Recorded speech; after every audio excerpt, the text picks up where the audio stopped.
Olá, vamos falar sobre um outro planeta, talvez o planeta mais famoso de todos, o planeta Marte.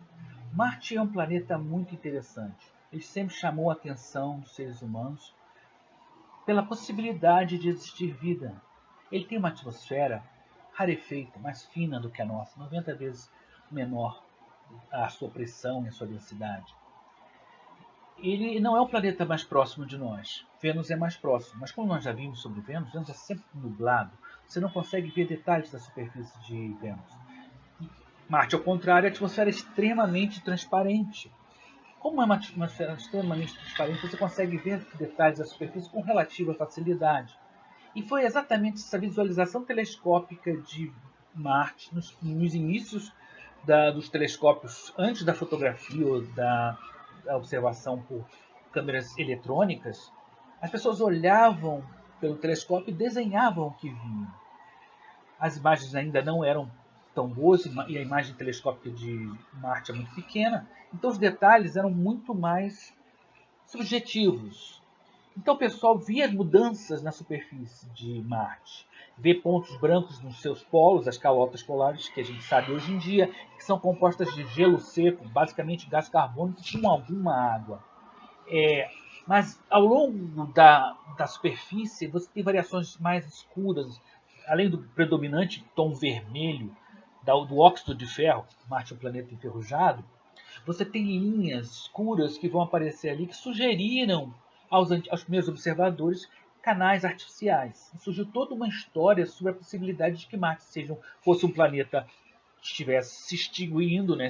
A água estivesse acabando, a vida estivesse acabando e as civilizações dali fariam canais.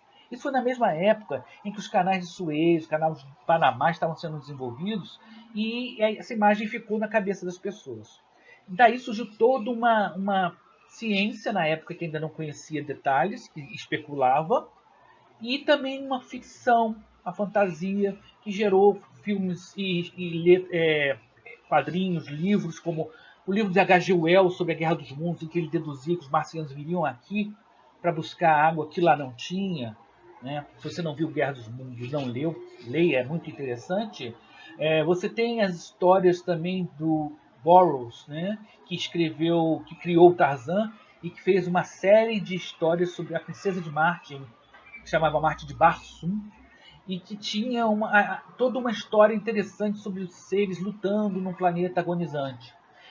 Um filme, inclusive, que passou há um tempo atrás, era o chamado John Carter, Entre Dois Mundos, que seria um humano em Marte. Como a gravidade de Marte é muito menor do que a nossa, razoavelmente menor, você pode pular muito mais alto. Enquanto aqui um jogador de basquete pode pular uns 3 metros para acertar uma cesta, em Marte ele chegaria a 7 tranquilamente, por causa da gravidade.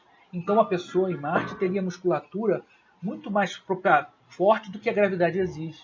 E por isso essa história toda surgiu, criou-se um super-herói terrestre em Marte. Né? Marte continuou fascinando os seres humanos por muito tempo. Né? A própria história do H.G. Wells mais tarde virou uma obra radiofonizada que causou um certo alvoroço. Depois vieram filmes de cinema, mais de um.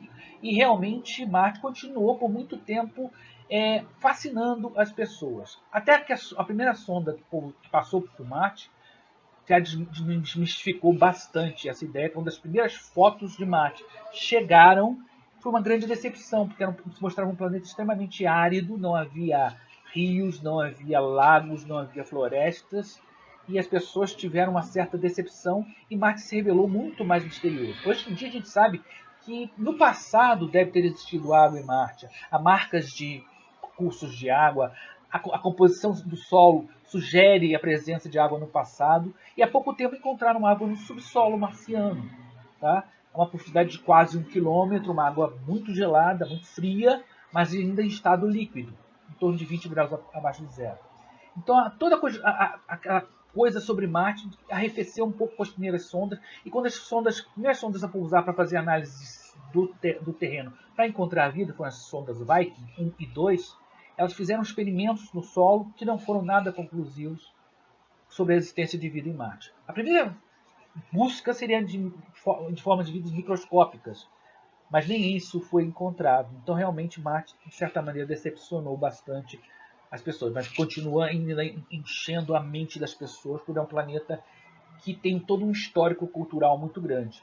O filme Perdido em Marte, por exemplo, é um filme sensacional, que vale a pena ser assistido e que fala sobre Marte como a gente vê hoje. Marte tem duas luas, Phobos e Deimos, que são dois pedaços de rocha irregulares, provavelmente capturados do cinturão de asteroides que existe entre Marte e Júpiter.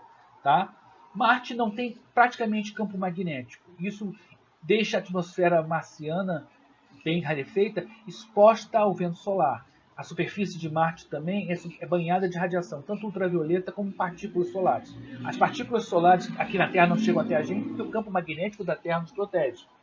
E a radiação ultravioleta e raio-x que atinge a superfície de Marte não nos atinge porque a atmosfera nos filtra grande parte dela.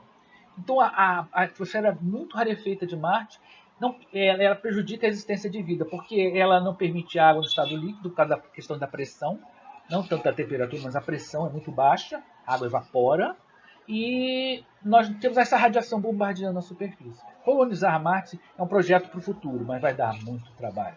Mas Marte vai continuar, acho que por muito tempo ainda, na nossa imaginação. Até logo!